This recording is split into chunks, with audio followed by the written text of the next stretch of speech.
And so our next panel, we're going to welcome up, and also our moderator for Do We Feed the Trolls? Please welcome. Please welcome. Thank you.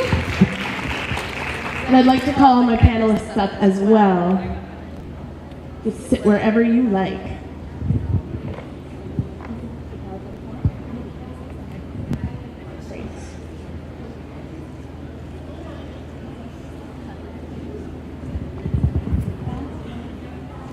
Great, so welcome everyone. How's everyone feeling right now? Okay. I know this is that awkward spot right after lunch where people are kind of in a haze, maybe a little full from eating. So I'm going to try to keep you engaged throughout this. But first, I would like to introduce our panel and my distinguished colleagues and panelists up here. So our topic today is, this is how it was framed, and I want to repeat this because I think this is a really nice framing from the Global Voices folks, and it closed. There we go. Okay. You're working into the wee hours of the morning on a difficult story. You wake up to 200 tweets, many of them are personal attacks. You, my friend, are being trolled. How should we react to harassment online? And when should we fight back? Or should we fight back at all? And those are the questions, or just a few of the questions, that my colleagues here are going to try to answer today. So without further ado, I'm going to introduce them, and then I am going to have you go first with the slides, if that's okay. Yes. So, from my left, on the far left, we have Lina Attalah. She's a journalist and editor at the cutting-edge independent news site Masr from Egypt. Arzu is a GV author and a Zeri blogger and activist. She's currently based in Istanbul, or not anymore. That's Prague, and was on BBC's 100 Women of 2014 list last year.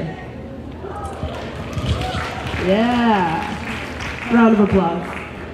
Noemi Lardizabal-Dado is a Manila-based award-winning mom blogger. She advocates constructive engagement in issues on family and society. And Kevin Rothrock is Global Voice's own DC-based RuNet Echo editor, covering the Russian blogosphere. And he produces some of the most trafficked and trolled content on Global Voices. This is what I've learned from our newsroom team. All right. And I work for the Electronic Frontier Foundation, which I just learned is popular in the Philippines. How cool is that? All right, so we're going to start with Noemi because she's got some slides, and I really enjoyed looking at those with you earlier. And I hope that that's okay. And we're going to have each of our panelists talk for just a few minutes about their experiences, what they do, and their connection to this topic before we get into what I hope will be a lively discussion.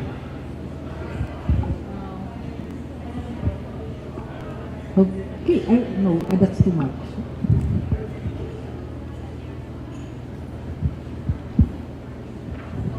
I'll just introduce myself so you know where I'm coming from. I started my blog in 2006 as a mom who lost a child. I also blog about recipes and technology and cooking. Sometime in 2007, I went on Twitter and I got the name Mom Blogger, so you can follow me there. And 2009, we co-founded Blog Watch, a citizen media similar to Global Voices but local. We were the first citizen media during the elections in 2010, and we are still very active to date with barely no funds. It's all love of the country. And I'm a full-time homemaker. My children don't live with me anymore. So you just wanted to get an idea where I'm coming from. This all relates to the trolling. Okay, my motto is just making a difference in my children's lives so that they will have a future that they can look up to wherever they are, whether in the Philippines, the world. So I also tackle global issues. And the topic, do not feed the trolls. And do I feed the trolls? No, the trolls feed me. But I'm getting ahead of my talk. I'll let you know why. These are some of the few topics I'm being trolled. In 2007, I interviewed a Filipina, and the UK boyfriend got so mad at me, and till today, I'm being stalked and SEO'd and reputation being damaged online. And calling out a showbiz celebrity on child abuse, who is a very popular showbiz host, and he said his show will never be canceled. In 1 week, his show was canceled because we wrote letter to the advertisers that you shouldn't be supporting somebody on child abuse. 3 years after, he has no more show. And he has a case of child abuse in the Supreme Court. Oh no, it's in the regional trial court. So that's one of our achievements. The impeachment trial of the Supreme Court Justice, and this is a different kind of trial, which I will explain later. And right now, this is happening, the cutting of pine trees by a big mall. So who are the trolls in my life? Okay, you recognize any of them? Well, this is how I classify them. People I have personally met and who proudly proclaim they are trolls.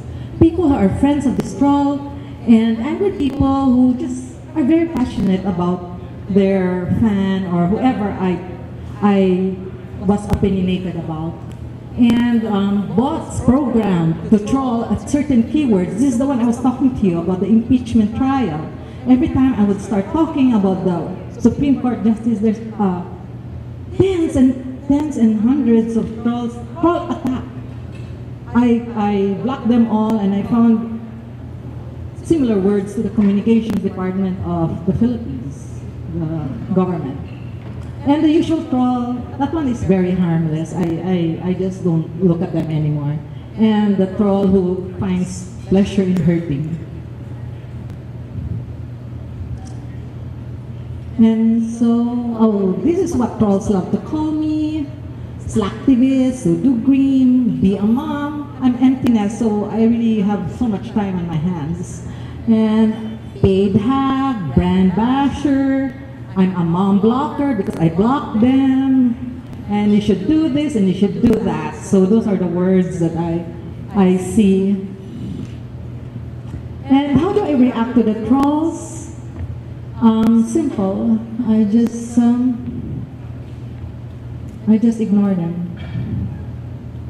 I ignore them. But indirectly, I engage with them. I do my own SEO. If they say my name, Noemi Dado, and then I'll use the same Noemi Dado. This troll used my name in Blogspot, got my name, Noemi Dado, blogspot.com. I use Noemi/Dado.blogspot.com. Wherever they attack me, I will put my name out there. And I have troll slayers. They just like to do. They want to have fun with the trolls. And the other one is the friends. They will just engage. They just like this thing. It's not my kind of thing. It gets away the energy from what I'm doing. I don't have that much time because I'm also an editor and a writer. Okay, next. I block or mute them. And if there are too many, I just tell my daughter to block them for me because I don't want to read them. So I have a manual troll slayer. I just don't engage in the arguments. And you know, the best reaction is just to make them look like a fool, and they really do look like a fool in the end. But the UK's was this who stopped me? He got mad at one of the trolls that attacked me, and now both trolls are attacking each other. Yeah, it's so funny. You'll never change a troll's mind, so why bother, right? And no one to report. I've never, the only time I've ever received a death threat was when I challenged a government official that he might have had child abuse allegation. He did something like that, but I just ignored it, and maybe it was just scare me away. It didn't scare me because, I don't know, just, you know, as I told you, I lost my son. What is more painful than losing a son? So for me, those things that they told me were just nothing. So we have a law about death threats. So it's trolls who feed me. Why? They inspire me to be a better blogger. And I want to prove to them that I'm not who they think they are. It gives me energy and to improve their accusations. I also get some of their ideas and make into a milder story. Because they make sense. It's just the way they delivered it. It was just too bombastic, it was very rude. So I actually write about it. And they give me more Twitter followers. You know, in the child abuse case, I had like 3,000. just in one day I had, I think, 7,000. You know, they keep talking about me and me and me. So that's good because it gives my message a bigger crowd. So if you're being trolled, maybe this is just one of the added benefits. And then I also believe in listening to the side of the trolls, the educated troll who is just so bombastic, because maybe they just don't know how to deliver it. I don't want to be caught in my own filter bubble and my own private internet. So I like to curate both sides and make my opinion. And no matter what you do, no matter who you are, no matter your audience, 30% will not care, 30% will love you, 30% will hate you. I'd rather be with the 30% who love me and love what I do rather. I think that's all. That's my story.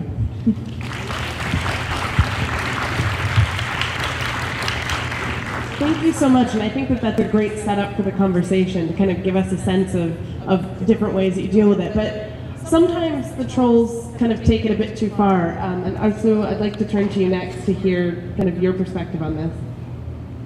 Thank you. Wow, my trolls. Okay, so my trolls tend to go into different directions when it comes to calling me something. And it's usually, I am an agent, I am a trader, and the third one, which kind of goes into like the whole sexual harassment and me being a female writer type of trolling. And, you know, it's funny because my friends back in Turkey, they often joke, because I speak a few languages, they think that I'm a secret agent. And it's funny because we have these conversations, but once it becomes real or maybe online real, it's just really hard to explain. You kind of start thinking about, wait a second, there are actually people who think I am an agent. But I'm not just an agent, I am a double agent. Because, according to some of my trolls, I spy for Armenia, which is our neighbor, but we've been in conflict with Armenia for the past 20 years. And I do conflict transformation work, and I write about peace and reconciliation. And I also write for an Armenian paper based in Istanbul. And this is a big, big no for some of my trolls, apparently. So I spy for Armenia. I write all these bad things about Azerbaijan, which are absolutely not true according to my trolls. And I'm pretending because I think that it's giving me more credibility in the Armenian community. And the other trolls think that I'm a spy for Western world, whatever that is. And that's mostly because I write for international media as well, but I also work with international organizations. And it's funny when they just, say these things. But to me personally, it got really ugly this past year when the anti-Arzu trolling campaign sort of went from just Twitter and Facebook and emails to online media and then on TV. And that's when the whole trolling experience became kind of fascinating, but also not so fascinating. But trolls are very interesting creatures, and I really like the variety of them that you had, because often it did feel that it felt that way. But sadly, there were few people who I actually knew who were doing and saying things. So I'll end here, but then hoping to elaborate more on this. Yeah?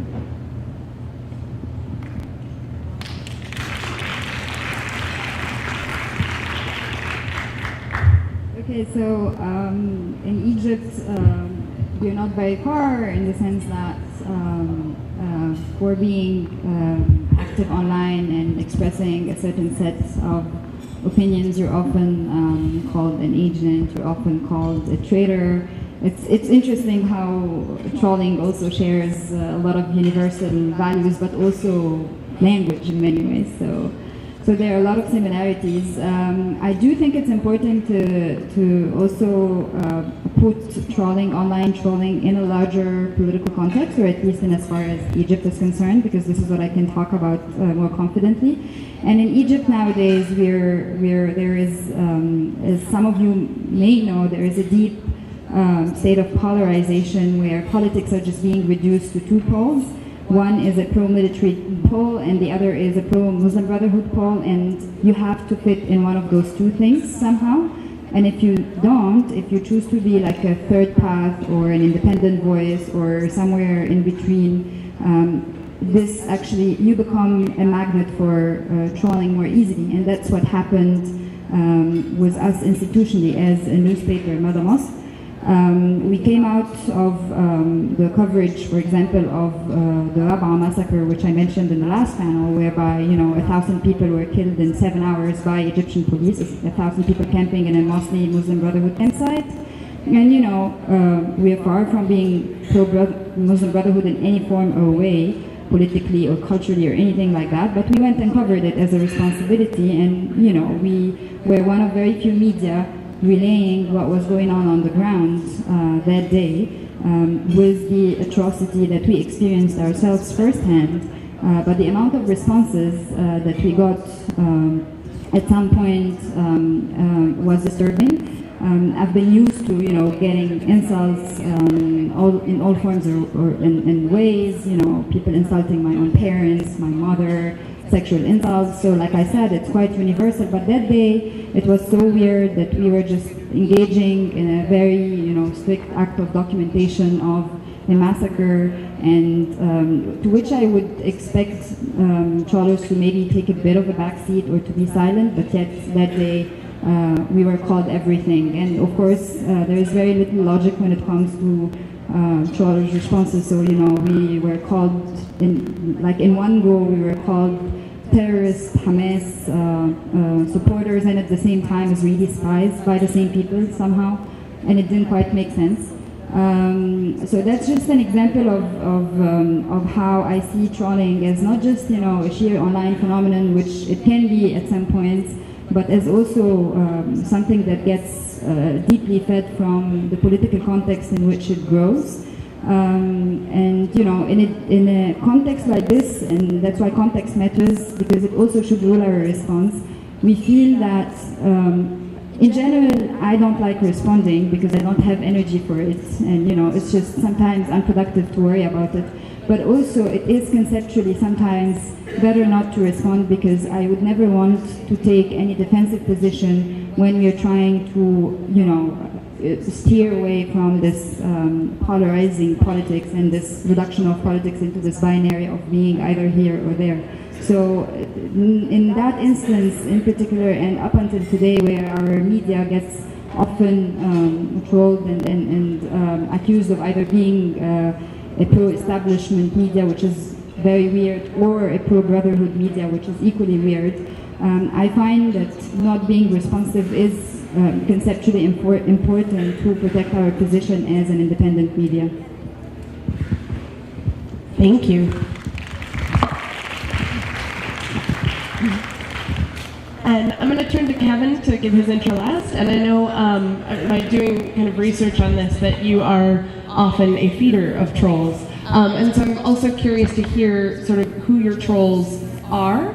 And as someone living outside of the context on which they're reporting, how that experience differs as well from the others that we've heard. So my experience online with trolls, I think, is very different from everybody else in this panel. For one thing, I'm a man, and so I'm not really subject to the weird sexual aggression that any woman online gets anywhere, I think, especially when they're a prominent journalist, activist, etc. I'm also living in the United States. I'm really not at risk. I mean, I report on Russia, but if some scary people in Russia don't like what I'm writing, that's nice for them. It doesn't really affect me, and so the whole business or the whole art of trolling, for me, I could talk about it in these terms. It's a business. It's an art. It's so funny because I'm very far. I'm an outsider, and so this isn't just for this panel actually. And the reason I even talk about this is I think there are other people at Global Voices that are like this. We might be in the minority, or maybe it's half and half. I don't really know. But we have a lot of people at Global Voices that are writing out of interest, or they're writing out of expertise that they picked up in school, or something. Maybe they were traveling at some point in a job, I don't know, but they're not necessarily from that area. They're not in the area. They're not reporting from or being an activist in the place, and so the experience is very different. And so there's this distance that comes with it that is a part of my online activity and my online journalism. And so I get it from both sides when reporting on Russia and tweeting about Russia. I live in Washington, D.C. RuNet Echo receives funding from OSF. We write a lot about Russian civil society. These are all red flags for Russian patriots or pro-Kremlin trolls or whatever label they best deserve. And so to people like that, I'm a CIA agent. I work for the Gosdep, which is the U.S. State Department. I'm nefarious in some way for these reasons. But at the same time, because we also write about, I should say, the fractions and frictions within the Russian opposition, which is, say, Russian civil society. We're kind of we're kind of tearing apart the common narrative that there is this sort of yearning masses in Russia to be free, and they're all speaking with this one united voice. Well, not really. And if you look closely, there are some scary or strange voices in that community, and they're often biting each other's ankles. And if you draw attention to this, that's not really in the spirit of the movement. And so people will say, you know, it's not that you're a CIA agent or you're working for the State Department, you're working for the Kremlin, obviously. Otherwise, why are you making it harder for us? And we've also done interviews with pro-Kremlin trolls. I mean, so do I feed the trolls? I interview them. I find out why they do this. I want to hear more about it. I want to hear how they justify their life. And so that's not very. You know, that's not very good of me, is it? I'm not helping freedom by interviewing the bad guy. So again, pro-Kremlin, clearly.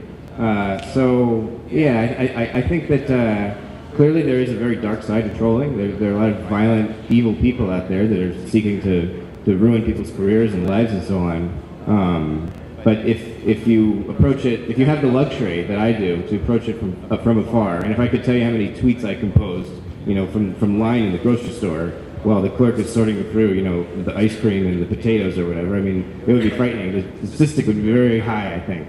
But when you're doing it like that, this whole trolling stuff is really, it's not just amusing, it can be intellectually stimulating. And so I have the luxury of experiencing it that way. So there is this other side of trolling that I've pointed out for you. I was laughing because I actually, when I think about times when I've trolled back, there's always sort of images of vegetables surrounding me, and I think it's for the same reason. I do this in supermarkets too.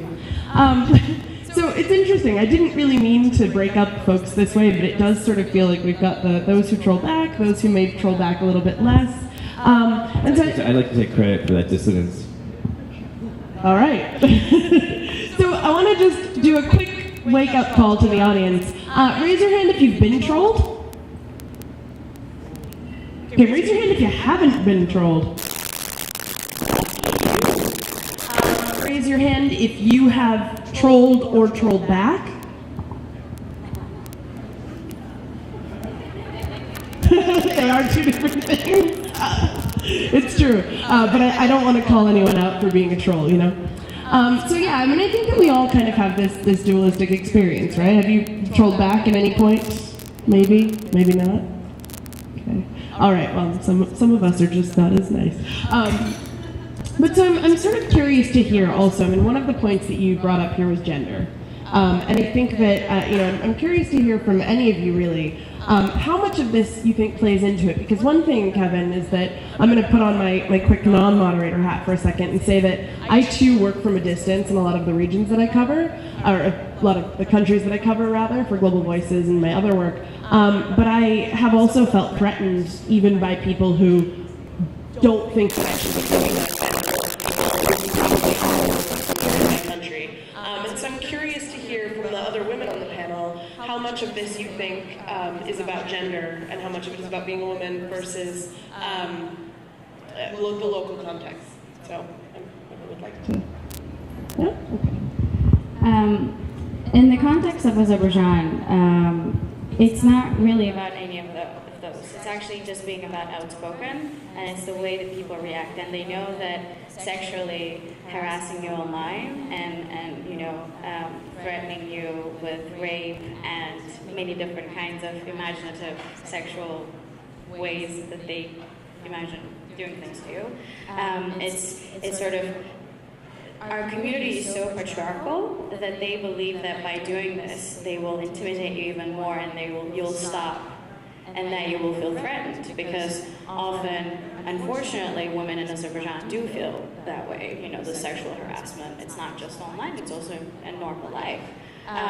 But when you are outspoken and you write about politics or human rights or about reconciliation, which is a very sensitive topic when it comes to my country, people get very, trolls get very empowered to attack you this way. And in this context, it makes very, you think that it might make you feel vulnerable, and in some way it does, but then it also makes you fight even more sometimes, because it's like, no, that's not going to make me stop from doing what I'm doing. Yeah. Do you have anything to add?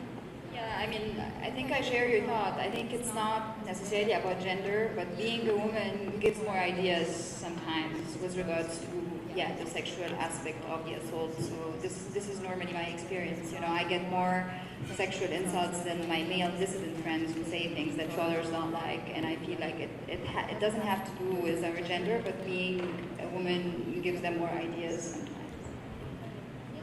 And if I may add one more thing, it also, they threaten to do the same things to my mama. And I think that's sort of, that's another way of getting at you, because parents are sacred, and for our culture and for many other cultures. And, you know, saying this online, it's also very disturbing. I'm almost at a loss for words, because it is incredibly disturbing, and some of the things that fly by our feeds, you know, every day. It's just, and I don't want to get into the solutions just yet. We'll talk about that in a minute. But one other thing I do want to ask. Earlier today, there was one panel where that resulted in some trolling of some of us from a certain government, or certain trolls sponsored by a certain government, perhaps, that shall remain nameless. But for all of you, I'm not as familiar with all of your contexts in this, and I'm curious, how much of this do you think is coming from, let's say, government-sponsored trolls or government-sponsored agents? I am almost sure it's coming from our government because of the words used and constant attack every time I tweet after a hearing. So, and I found some words that they use. I found a sequence, and I find a pattern. And I also noticed the anti-left, whenever they make a statement, they're being attacked in their forums, in Twitter, they're Red Scare, and all of that. And the same people, so I wonder why there's like a concerted attack on the left. So the anti-left trolls are on full attack, and they also think I'm leftist. I tend to see both sides, but I make sure that, because I'm telling you, I don't like to be stuck in a bubble, so I really get their side, and I get trolled for defending the left. So for me, there is someone or somewhere in the government who does this. So on the Russian internet, there's certainly government-sponsored, paid, orchestrated trolls. The ones that I encounter and the ones that I engage with, I think they're certainly pro-Kremlin trolls. I don't know of any. There are American government-sponsored trolls. I have no idea. I don't encounter them. They don't come after me. Lucky me, I suppose. But in the Russian context, there are plenty of pro-Kremlin trolls. There's been work done about troll factories and troll farms and other metaphors like that. The ones that I engage with, my suspicion, and again, I don't know, to a certainty, but my impression is that they are ideologically in support of the Putin regime, the Putin presidency, And there might be, maybe on the side, they also happen to own a little PR firm that maybe gets some Kremlin contracts. I mean, it's all, one hand feeds the other here, but on an ideological level, they do seem to be somewhat honest. And those are the people that interest me the most. This is why I engage with them. Now, their method of interaction online is trolling. Yeah, so the government invasion of the RuNet is a documented thing, and for the state of civil society in Russia, it's a bad thing ultimately. But in my own experience, it's provided me with a lot of food for thought, entertainment, that kind of thing. So again, like this is another problem, or maybe it's not a problem, but it's a quirk. When you're working from a distance, when you're not at risk in the country you're reporting on, I like to think that not everyone should be like this, but that there are a few of me out there. I think that's okay, because it is a unique perspective. It's not necessarily the most vital one, but I'm glad I can offer it at any rate. Let me just clarify that my experience are the bots who troll. So it's a software somewhere there, and a few trolls are real people. Do either of you want to add to this one? Yeah, I mean, again, in Egypt, electronic armies have been widely known for some time, and this is our name for it somehow.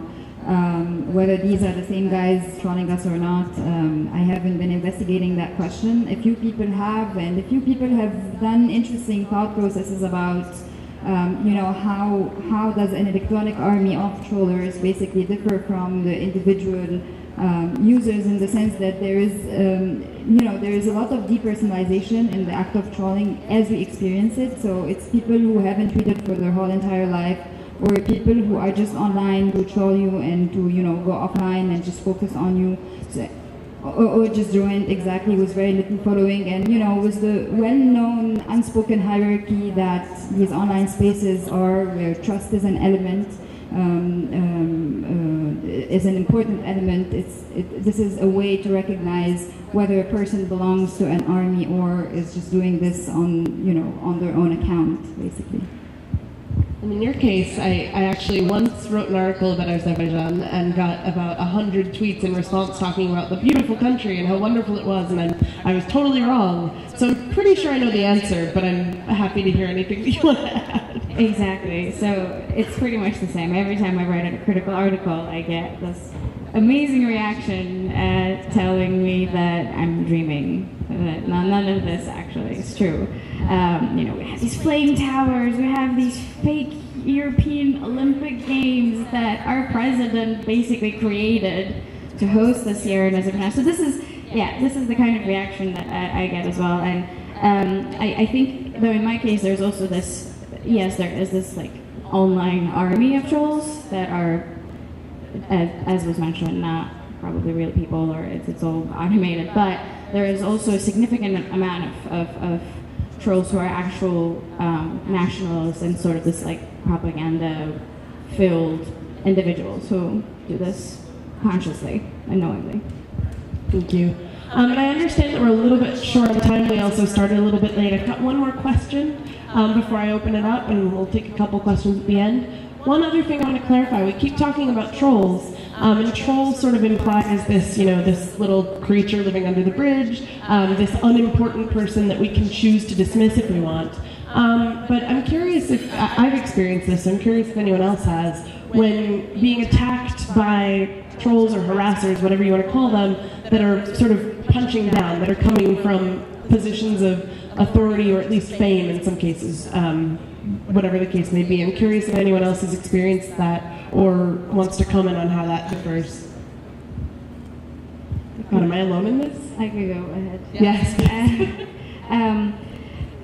I mentioned it earlier in the introduction when I said that it went from being online to online media to TV.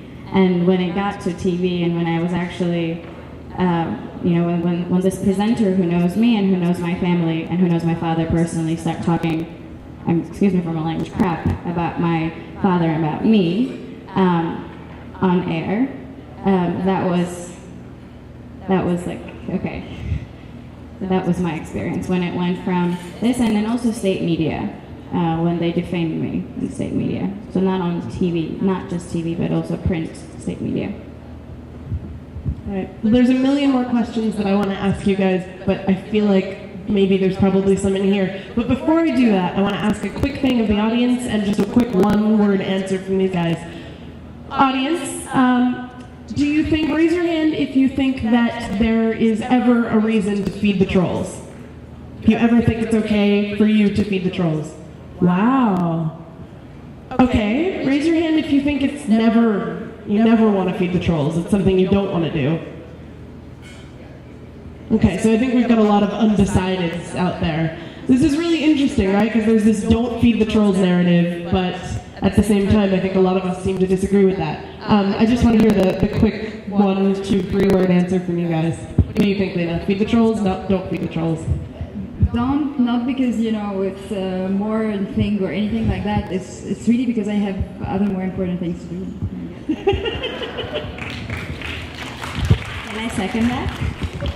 Yeah. Yeah, really. More important things to do, but I just want to write, and really, it takes so much of my time and stress and nerves, so yeah. I know your answers, but I still welcome any last quick comment before we take a couple I questions. really don't engage because I'm very busy and I don't have the energy to, I'm not a combative person. I'm just opinionated. I say feed them till they choke on it. I hope someone's getting these and capturing them in nice little tweets. All right. This is real good sound bites here. Do we have any questions from the audience? Okay, so I think just come up to this mic in the middle. I think that's the easiest way to do it.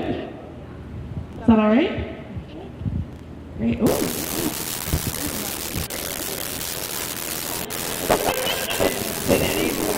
Convert a troll and really feel like they turned their life around because of your feedback? Great question. Has anyone on the panel ever kind of converted a troll, like changed their view? Yeah. Not to say that I turned, pro-Kremlin blogger into a CIA agent or something. That would be quite a feat. That would be good. The CIA would recruit me if I could do that. But I wouldn't tell you if they did. No, what I have done is by engaging some trolls, I've entered into more civil relations with them, and I'll actually learn things from them after that, because a lot of the trolls, at least the ones that I do bother to engage with, they're well informed. A lot of these people are just sort of angry, and there are plenty of reasons to be angry, and they've found one or two. But if you engage them and give them a reason to be civil, some of them will indeed be civil, and then you can learn things from them. And so, if that qualifies as a conversion, then yeah, I've managed it a couple of times. I never tried to convert, and I'm not the combative type, so I might try next time. Good idea. I haven't. I've also had a acquaintance turn troll.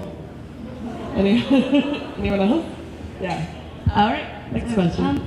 It's actually not a question, but I just want to share my experience with trolls. Basically, it's the same like the two panelists said there. Basically, whatever I say, I tweet about politics, but it's also mostly about gender and sexuality issues. But whatever topics that I say, they will attack my bodies and sexuality as a woman. That's it.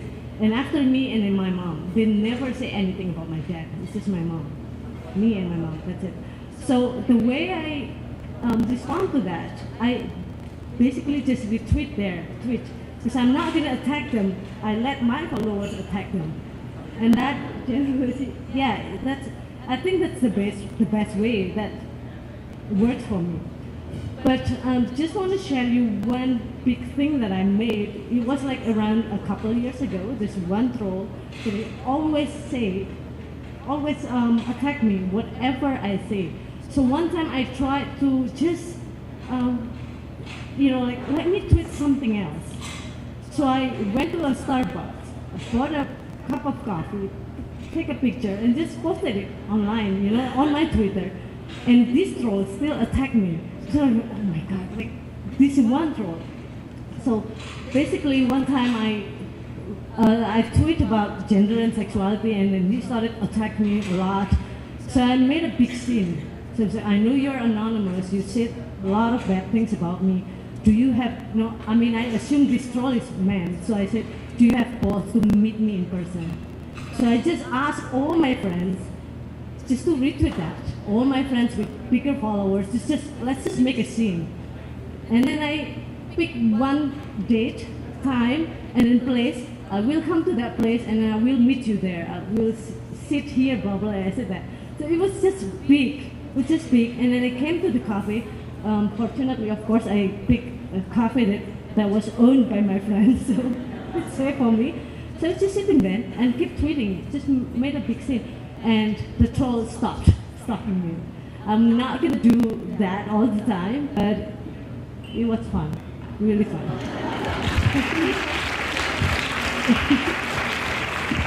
I like imagining them hiding under the bed, terrified of all your friends. Yeah, mine is not a question. I just want to report to you what happened in Zambia. In 2011, there were elections, and a new government was ushered into power. These guys, the new government bought 600 computers, which were distributed to party cadres. And then what they used to do was to buy data for these people who were responding to any Facebook post, any story on Zambian Reports or Zambian Watchdog. If you put a comment there, somebody would quickly get back to you and attack you. So we got to know who these people were and how they were getting their data from government. So as one of you said about the troll army, these troll armies really exist, like in the case of Zambia. Thank you for sharing that. And these are really kind of global voices about trolling. Yeah. Hi, I'm the real Kevin R. from Global Voices. In Australia, we've got a new form of trolling where they try to destroy any kind of conversations using hashtags by just bombarding the hashtag with rubbish and retweeted stuff and everything else, particularly at election time. But if it's another issue that they don't like, they try to stop people talking by trolling, a form of trolling. Is that happening in other places? Oh yeah. And any ideas on how we can stop it apart from reporting them forever to Twitter? I'm going to go definitely yes on the first question. Do the panelists have any ideas how we can stop this from happening? Kevin does? So, the other real Kevin R. Yeah. Although the real Kevin R is standing up, I suppose. The hashtag thing, it's very easy to ruin a hashtag by flooding it with garbage, as you said. I think ultimately you just can't rely on hashtags. You have to rely on more closed conversations where people are kind of turning to leaders of some kind. But those are a lot harder to mess up. But on a general point, and you can't overstate the significance of troll armies, and usually the people behind this are governments, authoritarian governments. But at the same time, there is a bit of a danger here in assuming that anybody that is pro-government or anybody that's of a particular persuasion, extremist, leftist, I don't know, anything, that they're organized in a sort of dishonest way.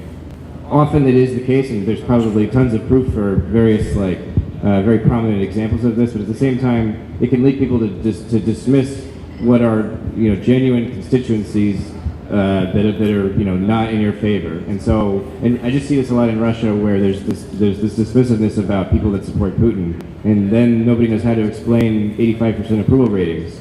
And so, you have to explain it in a kind of not all that persuasive way. It's all propaganda, but again, okay, but why do they believe it? They appear to be there, so they would assumedly be present online as well. So it can't all be bots. And so while hashtag being destroyed by bot networks, that's a real thing. It happens all the time. It doesn't take an army of people to create a bot army. It can be a fairly small group of people. And so the other trolls out there, some of them are real, and whether you ignore them or you engage them, it's important to understand and acknowledge their presence. So I want to make one quick observation before we get to the next question, which is all of us have sort of been assuming that we're talking about this in the context of Twitter, and I think that's something that we can all sort of think about and unpack later. But this is my favorite.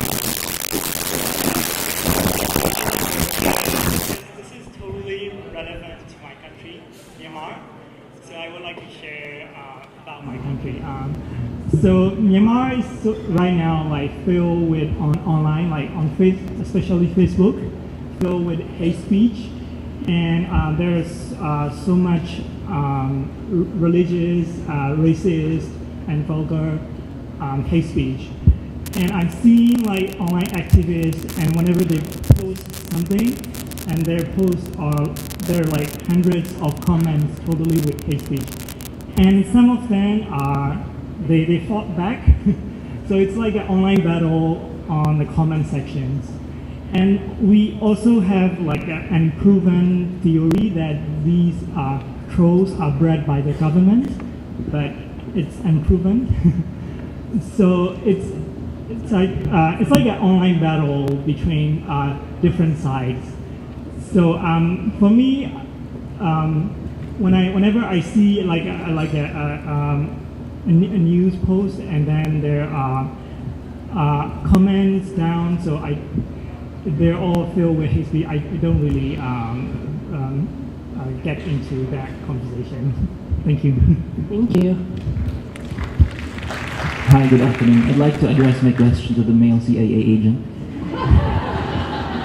If I got it right earlier, the distance between US and Russia provided sort of a safeguard. Unless you're in Alaska. If you're in Alaska and you're Sarah Palin, the distance is negligible. Okay. Yes. All right. So distance provided sort of a safeguard for you, but my question is, had there been no distance at all, if a troll was right, behind you at the supermarket, what would you have done differently? So if I were in Russia or if the trolls were in America, where I live. If distance wasn't the issue. Well, then I think it would be a lot different. It would be harder for me to be who I am. What could you have done differently, reaction-wise? I don't know, you're asking me to be another person. It's really hard for me to imagine because all the baggage that comes with being in country, the vulnerability and so on. I think that changes everything. And so, like I said, the perspective I offer on Russia is unique because I have this invulnerability, right? If you take that away, then I'm not like that anymore. And so it's hard for me to imagine. It would be different. Maybe it would be more like the people that are there and vulnerable, and they have to watch what they say. They have to be careful with whom they engage and so on. And I don't have to do that so much. So. Again, if you take away my luxuries, I'll be a man without luxuries. Thanks. I'm doing a horrible job of keeping track of time, so before we go to the last two questions, am I okay? Whoever's in charge of that? Is anyone in charge of that? All right, well, nobody answered. Two more questions? Okay, great. We've got time for the two more questions. Okay, The first thing that comes from this discussion is whether we as a community can do something to help those who are attacked by trolls and want to be helped. Because some of the examples show that if a lot of people confront the trolling or the person or the entity doing the attack, it could really help, at least psychologically, to the victim. And I was really wondering whether to write an article about a case in Macedonia when the government set up a web news portal, which basically is run by anonymous people. So it's like a trolling infrastructure supported by 200,000 or more euros per year of government contracts for advertisement and stuff like that. And the people who write there are all anonymous. So it's one aspect of the trolling. So, and at one point, they found the images of these people, of the journalists who basically circle people in photos of protests, like Amira said is happening also in Bahrain, and it would be an interesting cross-regional cooperation that we can see where and at what level the trolling is going on and whether this circling of people in photos is also taking place. But I was just wondering, is it ethical to do something like a repository of trolls, not repository, but an archive of trolls? Because we also have, I don't know, MPs trolling, and have them on some website and saying, like, confirmed, well, this person is attacking civil society activists in this country, he's running a propaganda website with people's money, whatnot, or he's controlling this army of bots or whatnot. Would it be useful? Can we do it? Me and one of my authors are actually in such a repository. Of course, we're called. Tanya, what is it? We're pathological Russophobes, and so this is obviously someone who's very pro-Kremlin, who finds every journalist, not just Western journalists, but any journalist that's ever said anything unkind about Putin, and he puts them in an archive and writes a bit about their affiliations. And so me and one of our RuNet authors have made it to the archive. I know that's not what you're talking about, but I thought I'd mention that. Well, and I would also say that there's another archive which Kevin and I have a shared troll and have for a long time, and that troll is also in another archive that you may know about, Encyclopedia Dramatica. So I don't know if anyone wants to respond to that, but I think the question was about the ethics of that, though. Does anyone have a thought on the... Naming and shaming. Yeah. If you're an advocate like me and I do promote like that, it will make me look bad. So I'd rather let the others do that job. And I'm not sure if we have one in the Philippines right now because we're just busy doing what we're advocating for. You know, you're advocating social good for social change. You know, so we don't go into that extent. Others would enjoy that. I have my personal folder. I just, take screenshots and write down their names just in case. Maybe one day I write a book and I can include quotes from them. But I also, I wanted to say something but I forgot. But anyway, yes, I have a folder with their names, if that helps. Okay, last question. This is not a question, so maybe you still have time for Kevin. So I'd just like to share our experience. I am Janice Eliao. I'm from the Philippines and I write for bulatlat.com. Bulatlat.com is an online news, alternative news, and it's a progressive media. And because it's progressive, it's being also, like what Noemi said, it's being tagged, red tagged as a supporter of the leftist movement. In case we are called the propaganda machine of the New People's Army, which is waging war in the Philippines right now. So, bulatlat, it means, in English, it means to unearth. It's a Filipino word, to unearth. But unfortunately, Filipinos, please help me here and back me up. It also has this, promiscuous,